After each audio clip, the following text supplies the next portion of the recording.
दोस्तों, अगर एग्जाम में ये क्वेश्चन आ जाए कि झारखंड का प्रथम पुरातात्विक साहित्यिक स्रोत का नाम बताएं तो आप क्या लिखेंगे दोस्तों?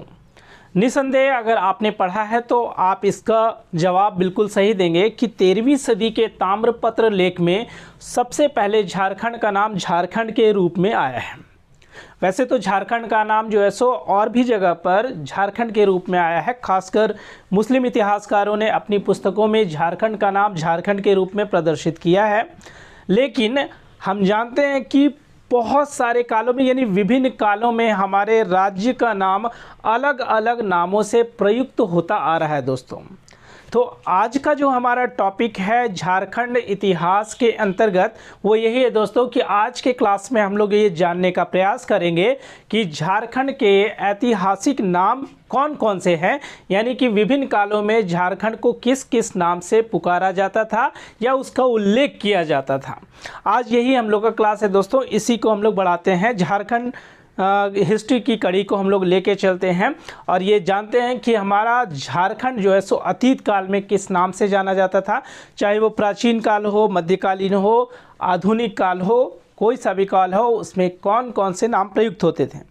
देखिए दोस्तों, अगर आप किताबों को देखेंगे तो एक किताब में बहुत सारे नाम मिलेंगे आपको कि ये नाम जो है सो प्राचीन काल में, फिर मध्यकालीन में, आधुनिक में। दूसरे किताब में आप देखेंगे तो उसमें भी कुछ अलग थोड़े से नाम होंगे, कुछ नाम छूटे हुए होंगे। तीसरे किताब को जब देखेंगे तो उसमें कुछ और भी नए नाम आ सकते हैं। मिला के कहने का अर्थ यही है कि आप कभी भी एक किताब के ऊपर में डिपेंड होके कि इसमें सारे नाम आ गए हैं तो उसको लेके आप जो है सो इस नामकरण को पढ़ने का प्रयास ना करें, बल्कि जब भी इसके नामकरण को पढ़े, झारखंड के नामकरण को, तो 2-3 किताब को साथ में रखें ताकि कुछ इस किताब से मिल जाए फैक्ट्स, कुछ उस किताब से मिल जाए, इंटरनेट के सहारे कुछ आप जुगाड़ करके और पूरा जो है सो उसके बारे में विस्तृत जो है सो अध्ययन कर सकते हैं। तब आप इस टॉपिक को कंप्लीट कर पाएंगे। इस वीडियो में मैंने कुछ ऐसा ही किया है कि विभिन्न स्रोतों से मैंने जो है झारखंड के जो अनेक नाम हैं जो अलग अलग कालों में प्रयुक्त होते आ रहे थे उन सबको इकट्ठा करने का, उन सबको जमा करने का प्रयास किया है और आप लोग के समक्ष मैं आज उसे बताने जा रहा हूं दोस्तों। तो उम्मीद है कि क्लास अच्छा होगा दोस्तों। पूरा वीडियो को पूरा देखिएगा ताकि आपको इससे संबंधित किसी तरह का कोई डाउट जो है सो वो ना रह जाए। चलिए शुरुआत करते हैं आज हम लोग। सबसे पहले हम लोग बात करते हैं प्राचीन काल में कि प्राचीन काल में झारखंड को किस नाम से जाना जाता था। यहाँ मैंने लिख दिया है दोस्तों, सबसे पहला प्रमाण हमारे झारखंड का जो मिलता है नामकरण के संबंध में वो है ऐतरेय ब्राह्मण में। कौन सा है? ऐतरेय ब्राह्मण। ऐतरेय ब्राह्मण में जो है हमारे झारखंड को पुंड या पुंड्र कहा गया। पुंड या पुंड्र, ये क्वेश्चन बहुत बार आया है दोस्तों और इसको याद भी रख लीजिएगा कि सबसे पहले नामकरण जो है सो या नामकरण का साक्ष्य जो है सो कहाँ मिलता है, तो वो ऐतरेय ब्राह्मण में मिलता है, पुंड या पुंड्र के नाम में। पहला क्वेश्चन तो यही हो जाता है। फिर उसके बाद हम लोग पढ़ेंगे कि वेदों के बारे में। जैसे यहाँ की बोर्ड पे आपको दिख रहा होगा, यहाँ हमने लिखा है ऋग्वेद और अथर्ववेद। ऋग्वेद और अथर्ववेद में जो है सो झारखंड का क्या नाम मिलता है, तो ऋग्वेद में इसे कीकट प्रदेश कहते हैं और अथर्ववेद में जो लिखा है वो है वात्य प्रदेश।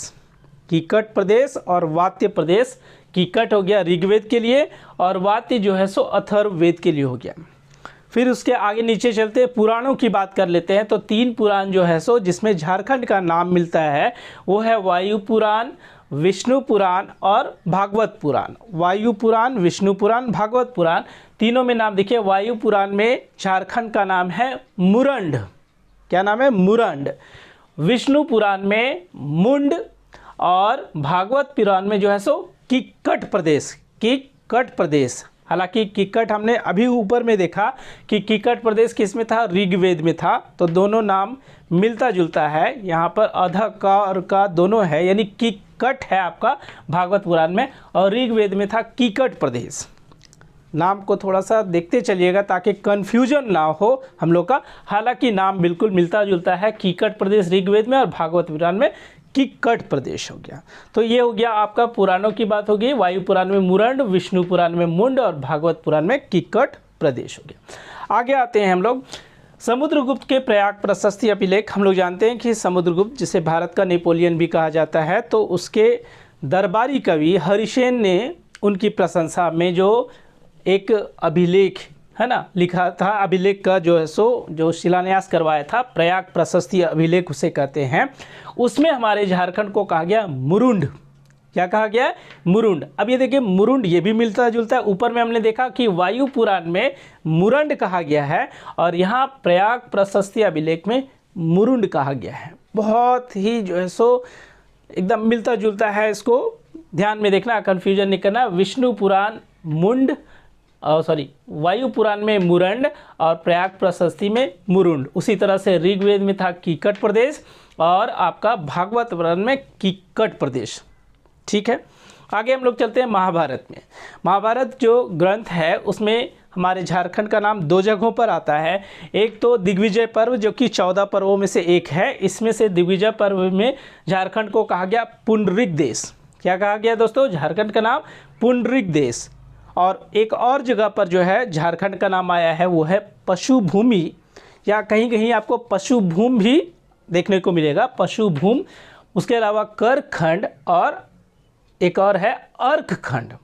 पशुभूमि या पशुभूम कह सकते हैं, करखंड, अर्कखंड। और दिग्विजय पर्व जो है सो वहाँ पर कहा गया पुंडरिक देश कहा गया है। तो ये जो है सो प्राचीन काल में हमारे झारखंड का नाम जो प्रयुक्त होता था विभिन्न साहित्यों में, या फिर हम लोग कह सकते हैं ब्राह्मण है, पुराण है, वेद है, इन सब में जो है सो झारखंड का नाम यहाँ प्रयुक्त हो रहा था। बात करेंगे अब इधर मध्यकाल की तरफ। तो हमने पहले ही पिछले क्लास में ही कहा था, जिसमें पिछला क्लास जो है जिसमें मैंने झारखंड के इतिहास के बारे में संक्षिप्त परिचय दिया था और ये बताने का प्रयास किया था कि झारखंड का इतिहास को कैसे पढ़े। वीडियो को अगर आपने उसे नहीं देखा है तो आप उसे देखिए, समझ में आएगा कि झारखंड को इतिहास को हम लोग किस तरह से खंड खंड में बांट के हम लोग पढ़ सकते हैं, तो बहुत आसान होगा दोस्तों। उसमें मैंने बताया कि जो मध्यकाल है, मध्यकाल को 2 हिस्सों में बांटा जाता है। एक पूर्व मध्यकाल है और दूसरा उत्तर मध्यकाल। पूर्व मध्यकाल जिसमें भारत के 3 दिशाओं में 3 प्रमुख और शक्तिशाली राजवंशों का उदय हुआ था, राष्ट्रकूट, प्रतिहार और पाल वंश। उसी तरह से हमारे झारखंड में भी जो है सो 3 प्रमुख राजवंशों का उदय हुआ, जो हम लोग प्राचीन इतिहास में, झारखंड के प्राचीन इतिहास में पढ़ते हैं। छोटा नागपुर का नागवंश, सिंहभूम का सिंहवंश और पलामू का रक्सेल वंश। अन्य भी राजवंश थे उसके बाद आए, उन सबको पढ़ते हैं। तो इस समय जो है सो हमारे झारखंड को क्या कहा जाता था? तो इस समय जो है सो झारखंड में जो है, या भारतवर्ष में जो है, उस टाइम संस्कृत साहित्यों की रचना हुई और उन संस्कृत साहित्यों में हमारे झारखंड को कलिंद देश कहा गया। क्या कहा गया दोस्तों? कलिंद देश। पूर्व मध्यकालीन संस्कृत साहित्य में कलिंद देश। ठीक, अब आगे आते हैं, जो कि मैंने सबसे पहले वीडियो के शुरुआत में आपसे प्रश्न पूछा था कि हमारे झारखंड राज्य का नाम झारखंड, उसका प्रथम पुरातात्विक साहित्यिक स्रोत कौन सा है? तो वो आपका जो है सो आंसर है 13वीं सदी का ताम्रपत्र लेख। ये क्वेश्चन बहुत बार आया है कि 13वीं सदी का ताम्रपत्र लेख जो है वो प्रथम पुरातात्विक साहित्यिक स्रोत है। पुरातात्विक के साथ साथ साहित्यिक स्रोत है, जिसमें झारखंड का नाम झारखंड के रूप में प्रदर्शित किया गया है। और भी आगे हैं जिसमें झारखंड नाम प्रयुक्त किया गया है, खासकर मुस्लिम इतिहासकारों ने। जैसा कि हम यहाँ देख सकते हैं, शम्स-ए सिराज की पुस्तक है वो है तारीख़े फ़िरोज़ शाही, सलीमुल्लाह की पुस्तक तारीख़े बंगला, गुलाम हुसैन खां की पुस्तक सियारुल मुतखरीन, उसके अलावा कबीर और मलिक मोहम्मद जायसी के दोहों में भी, उसके अलावा अकबरनामा और नरसिंह देव द्वितीय के ताम्रपत्र में झारखंड का नाम झारखंड के रूप में प्रयुक्त हुआ है। इसको बहुत बढ़िया से आपको याद रखना है दोस्तों। सबसे पहले कब प्रयुक्त हुआ? तो 13वीं सदी के ताम्रपत्र में। और बाकी जगहों पर तो खासकर मुस्लिम इतिहासकारों की जो पुस्तक है, यहाँ पर शम्स-ए सिराज की पुस्तक तारीख़े फ़िरोज़ शाही, सलीमुल्लाह की पुस्तक है तारीख़े बंगला, गुलाम हुसैन खां की पुस्तक सियारुल मुतखरीन, कबीर, मलिक मोहम्मद जायसी की पुस्तक, एक जगह आपको बुक में मिलेगा कि मलिक मोहम्मद जायसी की पुस्तक पद्मावत जो है उसमें जो है झारखंड का नाम झारखंड के रूप में है, वो है।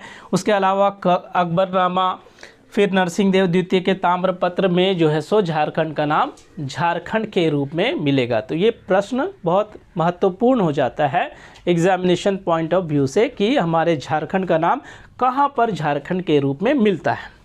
बात आगे करते हैं दोस्तों। आईने अकबरी, अबुल फजल की जो पुस्तक है आईने अकबरी, इसमें जो है सो हमारे झारखंड को कहा गया कोकरा या खंकराह, कोकरा या खंकरा, कोकरा या खंकरा आईने अकबरी में। कौटिल्य या विष्णुगुप्त आप कह ले, कौटिल्य का जो अर्थशास्त्र है उसमें इसे कहा गया कुक्कुट या कुक्कुट देश, कुक्कुट या कुक्कुट देश कहा गया कौटिल्य के अर्थशास्त्र में। टॉलमी ने इसे मुंडल कहा, ठीक है। उसके बाद दो चीनी यात्री का नाम प्रमुख रूप से आएगा जब झारखंड को नाम को हम लोग पढ़ेंगे, तो उसमें से एक है आपका फाहियान और दूसरा ह्वेनसांग। फाहियान की जो पुस्तक है उसका नाम है फो को क्वी, यात्रा वृतांत है फो को क्वी। इसमें इन्होंने झारखंड को एक विशेष नाम से संबोधित किया, नाम है कुक्कुट लाड, कुक्कुट लाड। अभी हमने कुक्कुट देखा था ऊपर में, कौटिल्य का अर्थशास्त्र, इसने कहा इसे कुक्कुट लाड। और जो ह्वेनसांग है उनकी पुस्तक है उसका नाम है सी यू की, नाम थोड़ा सा टफ है। टफ क्या है मतलब चीनी नाम ऐसे ही कुछ होते हैं। तो सी यू की जो है, इस सी यू की में जो है सो झारखंड को कहा गया किलो नासू कालाना, अलग अलग किलो नासू कालाना, या फिर इसे कर्ण सुवर्ण भी कहा गया, कर्ण सुवर्ण, ठीक है। तो ये किसने कहा? ह्वेनसांग ने कहा। और फाहियान ने इसे कहा कुक्कुट लाड अपनी पुस्तक फो को क्वी में, तो इसे याद रखना है। आगे बढ़ते हैं। मुगल काल की बात करें, प्रश्न हमेशा मुगल काल से प्रश्न यह आया कि मुगल काल में हमारे झारखंड को किस नाम से जाना जाता था। तो मुगल काल में हमारे झारखंड को खुखरा, कुकरा या कोकराह कहा जाता है। नाम अलग अलग थोड़ा सा मिलते जुलते हैं लेकिन वही है, खोखरा आप कह ले, कहीं खोखरा मिलेगा कहीं खुखरा मिलेगा, या कुकरा कोकरा है उसे कहा जाता था। मुगल काल में इस नाम से पुकारा जाता था हमारे झारखंड को। फिर तुजुके जहांगीरी है, उसमें जो है सो इसे खोखरा कहा गया, तुजुके जहांगीरी में खोखरा। और ईस्ट इंडिया कंपनी यानी अंग्रेज़ों के समय में हमारे झारखंड को जो है सो जिस नाम से संबोधित किया जाता था वो है छोटा नागपुर। छोटा नागपुर हम लोग जानते हैं झारखंड के दो प्रमुख हिस्सों छोटा नागपुर और एक संथाल परगना में हम लोग जानते हैं। तो पूरा झारखंड को जो है सो संबोधित उस वक्त किया जाता था छोटा नागपुर। ये तब तक प्रयुक्त किया जाता था जब तक 1834 ईस्वी में छोटा नागपुर क्षेत्र को SWFA यानी कि साउथ वेस्ट फ्रंटियर एजेंसी की एक प्रशासनिक इकाई के रूप में परिवर्तित ना किया गया था। यानी 1834 में 1833 कोल विद्रोह के बाद जो है छोटा नागपुर क्षेत्र को जो है सो एक प्रशासनिक इकाई में बदल दिया गया था, जहां पर जो है सो जो ब्रिटिश कानून होते थे सारे कानून जो है सो सब जगह लागू होते थे। तो यहाँ पर वो कानून नहीं लागू होता था, थोड़ा सा तानाशाही टाइप का कानून जो है सो लागू होता था। तो इस क्षेत्र को साउथ वेस्ट फ्रंटियर एजेंसी यानी दक्षिण पश्चिम सीमांत एजेंसी के रूप में बदल दिया गया था 1834 ईस्वी में। उसके पहले तक अंग्रेज लोग इस क्षेत्र को छोटा नागपुर नाम से प्रयुक्त करते थे। अभी वही थोड़ा सा जो है सो इस नक्शे में मैं बताना चाहूँगा कि इस नक्शे को मैंने जैसे यहाँ पर बनाया है तो यहाँ पर आप दो चीज़ों के देख सकते हैं कि दो हिस्से मैंने किए, एक छोटा नागपुर और संथाल परगना। हम लोग जानते हैं कि पूरा झारखंड का जो वन क्षेत्र है वो दो प्रमुख वन क्षेत्रों में बटा हुआ है, एक छोटा नागपुर और दूसरा संथाल परगना। छोटा नागपुर बड़े क्षेत्र का परिचायक है जो लगभग 80% क्षेत्र का को घेरता है या 80% क्षेत्र को इंगित करता है, और बाकी 20% में संथाल परगना आ जाता है। तो ये जो छोटा नागपुर है इस टाइम जो है सो जो 80% पुराने ज़माने में, तो इस टाइम नाम जो है सो इसको क्या पुकारा जाता था वो मैं पहले भी बता चुका हूँ। यहाँ पर अभी देखिए किस रूप में बताया जाता है कि छोटा नागपुर को चीनी यात्री जो है वही फाहियान और ह्वेनसांग। तो फाहियान ने अपनी पुस्तक फो को क्वी में इसे कुक्कुट लाड कहा और ह्वेनसांग ने CU की में अपनी पुस्तक जो है उसे किलो नासू कालाना यानी कर्ण सुवर्ण कहा। तो किसके लिए कहा था? झारखंड के छोटा नागपुर के लिए कहा था। ठीक है, क्या है दोस्तों कि छोटा नागपुर 80% क्षेत्र को घेर रहा है, इसका मतलब बड़े क्षेत्र का परिचायक है। तो आप ये कह सकते हैं कि पहले लोग जब ये कहते थे कि मैं छोटा नागपुर जा रहा हूँ, तो आप समझिए कि वो छोटा नागपुर नहीं बल्कि झारखंड जा रहा है, या झारखंड जा रहा हूँ तो वो समझिए कि वो छोटा नागपुर जा रहा है। तो दोनों नाम सेम है लगभग, मतलब कोई भी नाम आप प्रयुक्त करके बोल सकते थे, या तो मैं छोटा नागपुर जा रहा हूँ या झारखंड जा रहा हूँ, बड़े क्षेत्र का परिचय था। तो इसलिए जो है सो चीनी यात्री फाहियान और ह्वेनसांग ने अपनी पुस्तकों में इसे जो है सो दो अलग अलग नामों से पुकारा है, छोटा नागपुर का। उसके बाद हम लोग बात करते हैं कि ये छोटा नागपुर जो है सो पहले, ठीक है, तो पहले इसे जब पुकारा गया तो उसे कहा गया चुटिया नागपुर। जैसे आज हम लोग जानते हैं छोटा नागपुर है वो ना, पहले चुटिया नागपुर बोला गया, बाद में ये कन्वर्ट हो गया चूटा नागपुर में, और चूटा नागपुर ही धीरे धीरे कन्वर्ट हो गया वो छोटा नागपुर के रूप में। यानी छोटा नागपुर का जो है सो ऐतिहासिक पुराना नाम है कि पहले चुटिया नगर कहा गया, फिर चूटा नगर में बदला, और अंत में जो है सो ये छोटा नागपुर के रूप में प्रयुक्त हुआ। फिर हम लोग जब बात करते हैं यहाँ पर छोटा नागपुर के एक प्रमुख हिस्से के, जहाँ पर जैसे अंग्रेज जब शासन कर रहे थे तो ब्रिटिश काल में 1765 से लेकर 1833, 1765 वही आपका इलाहाबाद की संधि, 64 में बक्सर का युद्ध और 65 में इलाहाबाद की संधि से लेकर 1833 यानी कोल विद्रोह के टाइम में, तो इसके बीच में जो है सो अंग्रेज इस क्षेत्र को छोटा नागपुर ही कहते थे। अभी जैसा कि मैंने थोड़ी देर पहले कहा, इसे छोटा नागपुर नाम से प्रयुक्त होता आ रहा था। लेकिन बाद में जब कोल विद्रोह के समय में जब अंग्रेज देखे कि यहाँ की स्थिति ठीक नहीं, तो उन्होंने एक नया प्रशासनिक इकाई, ठीक है, एडमिनिस्ट्रेटिव यूनिट जो है सो यहाँ पर बनाया SWFA के रूप में, यानी साउथ वेस्ट फ्रंटियर एजेंसी के रूप में 1834 ईस्वी में, और इस क्षेत्र को अलग तरह का प्रांत एक घोषित किया, और जिसका मुख्यालय बनाया विल्किंसनगंज, या हम लोग कह सकते हैं बिशुनपुर, जो कि आज का वर्तमान का रांची है, उसका है ना रांची। तो इसको बनाया और यहाँ पर जो है सो एक विशेष तरह का कानून जो है सो लगाया। तो इसके पहले तक यानी 1834 से पहले तक अंग्रेज इसे छोटा नागपुर नाम से ही प्रयोग करते थे। ये क्या है आपका दक्षिण पश्चिम सीमांत एजेंसी, विस्तृत चर्चा करेंगे जब हम लोग विद्रोह पढ़ेंगे, उस पर पूरी चर्चा करेंगे इसके बारे में। इसके अलावा जब दूसरा भाग जो है इसका जो 20% वाला हिस्सा है संथाल परगना, उसकी बात कर ले तो संथाल परगना का 20% हिस्से में एक प्रमुख प्रश्न ये आता है कि संथाल परगना का पुराना नाम क्या है। तो हम लोग जानते हैं कि संथाल परगना का पुराना नाम जो है वो है नरीखंड। क्या है? नरीखंड। पुराना नाम, प्राचीन नाम नरीखंड है, और बाद में इसे कहा गया कांकजोल। बाद में क्या कहा गया? कांकजोल। क्वेश्चन ध्यान से देखिएगा कि संथाल परगना का पुराना नाम नरीखंड और बाद में इसे कांकजोल कहा गया। उसके अलावा ह्वेनसांग, वही चीनी यात्री ह्वेनसांग ने जो है सो यहाँ के एक प्रमुख जगह, उसका नाम है राजमहल, आज भी प्रमुख है राजमहल। तो उस क्षेत्र को एक अलग नाम से उसने संबोधित किया, उसका नाम है कीचिंग कोयला। कीचिंग कोयला, चीनी नाम तीन, देखिए 3 तरह के नाम हो गए। आपका फाहियान की पुस्तक जो थी वो फोकोक्वी से कुक्कुट लाड कहा, थोड़ा सा ठीक ठाक है कुक्कुट लाड, लेकिन ह्वेनसांग की पुस्तक फोक थी CUकी में छोटा नागपुर क्षेत्र को कहा गया था कीलो नासु कालाना या कर्णसुवर्ण, और संथाल परगना के राजमहल क्षेत्र को उसने कहा कीची कोयला। ठीक है, कीचिंग कोयला संथाल परगना। हालांकि संथाल परगना का नाम जो है वो मध्यकाल में पड़ा, राजमहल का नाम जो है वो मध्यकाल में पड़ा था, तो ये आपको यहाँ याद रखना है। उसके अलावा हम लोग एक और चीज़ देखेंगे, जब पहाड़िया आंदोलन हो रहा था तो उस टाइम जो है सो संथाल परगना के कुछ क्षेत्रों को मिलाकर एक नया नाम दिया गया था, उसे कहा गया था दामिने कोह, यानी पहाड़ी अंचल, जिसके खिलाफ जो है सो रानी सर्वेश्वरी ने जो है सो विद्रोह किया था, और एक तरह से उन क्षेत्रों को सरकारी संपत्ति घोषित किया गया था। उसके बारे में भी हम लोग चर्चा करेंगे, दामिनो को क्या है या पहाड़िया आंदोलन उस टाइम। तो यहाँ पर बताना ये मकसद है कि राजमहल, पाकुड़, गोड्डा और दुमका के कुछ क्षेत्र को या पहाड़ी हिस्से को काटकर जो है सो उसे एक अलग नाम दिया गया था अंग्रेजों के समय में। उसका नाम था दामिने कोह या फिर पहाड़ी अंचल। तो इस प्रकार दोस्तों ये सब सारे जितने नाम मैंने अभी गिनाए ये झारखंड के ऐतिहासिक नाम हैं।